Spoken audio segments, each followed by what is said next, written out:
primera fila. Y a esta hora tenemos contacto vía Zoom con Gabriel Ventasgal. Él es periodista especializado en territorio islámico y Medio Oriente. Y es que a un mes del incendio en el puerto de Beirut, que destruyó prácticamente la mitad de la capital libanesa con una masiva e impresionante explosión, dejó 200 muertos y miles de heridos, hoy se produce otro incendio en esa misma zona. ¿Qué impacto ha tenido esto en el gobierno libanés, que además renunció en pleno, reconociendo negligencia o mal manejo de esa primera crisis con la explosión hace un mes? ¿Y cómo están las tensiones en estos momentos en el Líbano? Se lo preguntamos precisamente a Gabriel Ventasgal. Bienvenido, un gusto conversar con usted. ¿Qué tal? Mucho gusto para mí. Tenemos que entender ante todo que el problema central no es el hecho puntual. El hecho puntual es gravísimo y el gobierno libanés intentó de alguna manera calmar las protestas renunciando.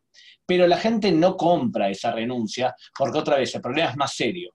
¿Quieres que te lo explico rápidamente cuál es el problema más serio? Claro. Es un país que no funciona. Y no funciona no por problemas económicos como ocurre en otros países o por problemas de falta de democracia. Es un problema que ese país fue creado prácticamente de forma artificial, en donde pusieron adentro de una bolsa a cristianos maronitas, que cuando se creó el país eran más o menos el 60% de la población, y anexaron barrios y ciudades alrededor de Beirut y agregaron población musulmana sunita y población musulmana chiita, y además a drusos y armenios, todo tipo de minorías. Eso provoca que vino Francia y creó un país que sea cristiano maronita, y con el paso del tiempo los cristianos maronitas se fueron del país. Y hoy quien gobierna son los chiitas. Ahora, ¿cómo se conjuga todo esto en esa conflictividad o desconfianza que hay para con un gobierno, un Estado además que tiene estas complejidades que ya acabas de describir? Bien, tú puedes arreglar las brechas sociales a través de una constitución. Y ellos lo que intentaron hacer fue, vamos a poner al presidente que sea cristiano maronita, al primer ministro que sea musulmán sunita y al jefe del parlamento musulmán chiita. Y así intentamos llevarla para adelante.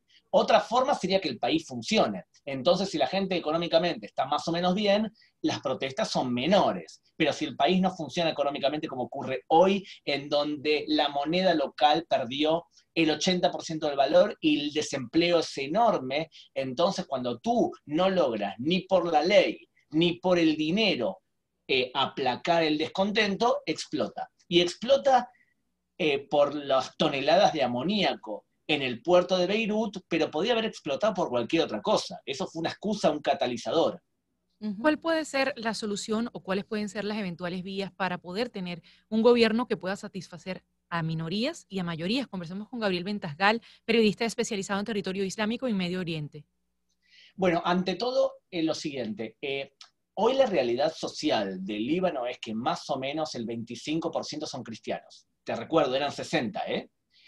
Se fueron muchos. Muchos están en Brasil, en México y demás. El 30% son musulmanes chiitas. Y más o menos el 35% son musulmanes sunitas. O sea que la mayoría más o menos es sunita. El problema es que existe un país, que es Irán, que mantiene y financia un ejército paralelo al ejército oficial del Líbano, que se llama Hezbollah, que tiene mucha influencia y mucho poder en Venezuela también. Y entonces Irán es la que mantiene a Hezbollah, de hecho, en el poder. Ahora, ¿cómo podría ser que el Líbano vuelva a funcionar un poco? Con la debilidad de Irán, que se está logrando de alguna manera. Cuando Irán es débil, Hezbollah es débil y el país vuelve a tener un solo ejército. Hoy tiene dos. Porque además ahora se suele ver el caso de, a propósito de esta gran explosión en el puerto de Beirut, como que si fuese una cosa aislada. Y resulta que hay muchísimos otros factores en Oriente Medio que están incidiendo en esta tensión. De hecho, en los enfrentamientos que ha habido recientemente con la visita de Macron, enfrentamientos con la policía, ¿cómo se configura Oriente Medio con Beirut en estas condiciones, con el Líbano en estas condiciones? Bueno, lamentablemente, cuando nosotros analizamos desde América Latina al Medio Oriente, lo traducimos a nuestro idioma. Y yo recomiendo, cuando analices Medio Oriente, siempre ten en cuenta minorías tribales y religiosas. ¿Qué pasó en Medio Oriente? Vino las potencias extranjeras, Inglaterra y Francia, y establecieron un límite artificial, metiendo dentro de ese país a un montón de minorías de todo tipo. Si tú tienes un país, como por ejemplo Qatar, que ahí el clan Hassani gobierna el país y no tiene oposición, ese país es estable. Y si tienes, por ejemplo, Emiratos Árabes Unidos, que ahora firmó un acuerdo incluso con Israel, que tiene un solo clan, Ibn Zayed, y ese clan gobierna y no tiene oposición, ese país es estable. Pero cuando tú tienes a Irak, que tiene más o menos 2000 clanes y tiene 18 religiones oficiales y todas en un mismo territorio, eso es una anarquía. Y el Líbano es más o menos eso. Hay países que son muy anárquicos, como el Líbano, como Siria, como Irak, y países que son más homogéneos. ¿Quién tiene la culpa de la formación de esos países? Ten en cuenta que fuera de Turquía, fuera de Irán, fuera de Egipto, todos los otros países fueron conformados por la influencia de las potencias extranjeras. Es decir, que la intervención quizás de la Unión Europea puede tener una visión equivocada justamente por la visión que tenemos en Occidente de esos conflictos. En general, la Unión Europea, donde entra, hace lío. La Unión Europea no ha sido un ente estabilizador en casi ningún lado. Los dos sheriffs que han entrado al Medio Oriente, Rusia y Estados Unidos, han aplacado la situación porque en el Medio Oriente se respeta la fuerza y el orden. Entonces, ¿a quién le creen en el Medio Oriente? ¿Le creen a un Trump? ¿Le creen a un Putin?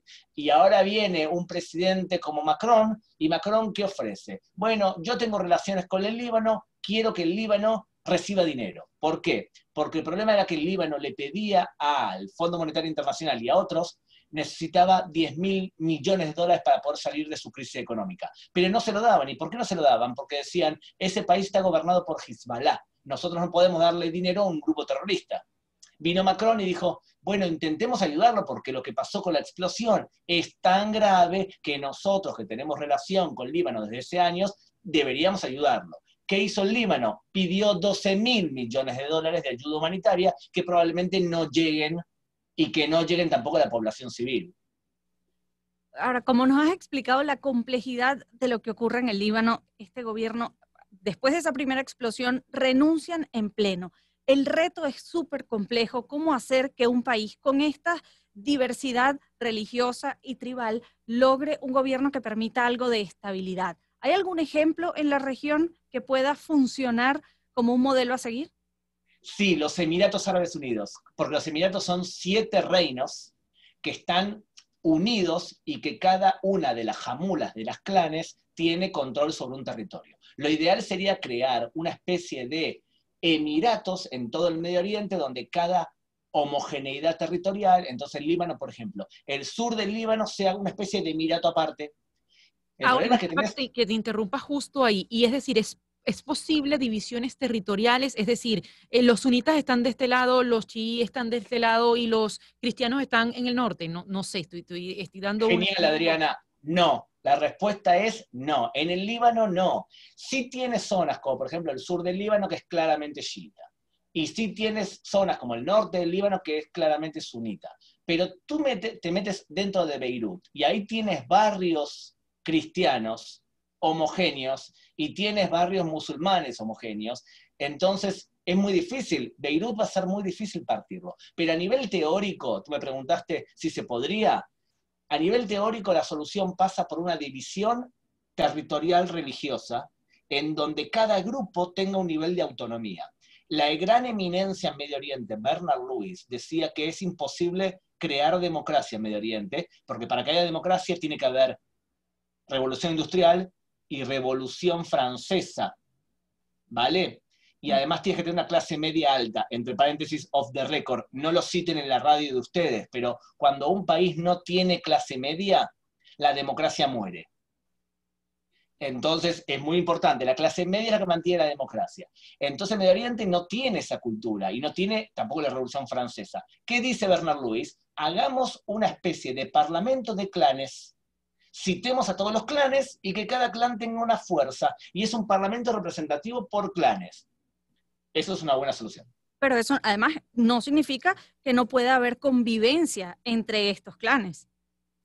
Claro, puede haber convivencia cuando el país funciona. Es decir, entonces, que tengan autonomía no necesariamente significa que tengan que ser 100% independientes, es decir, podrían convivir.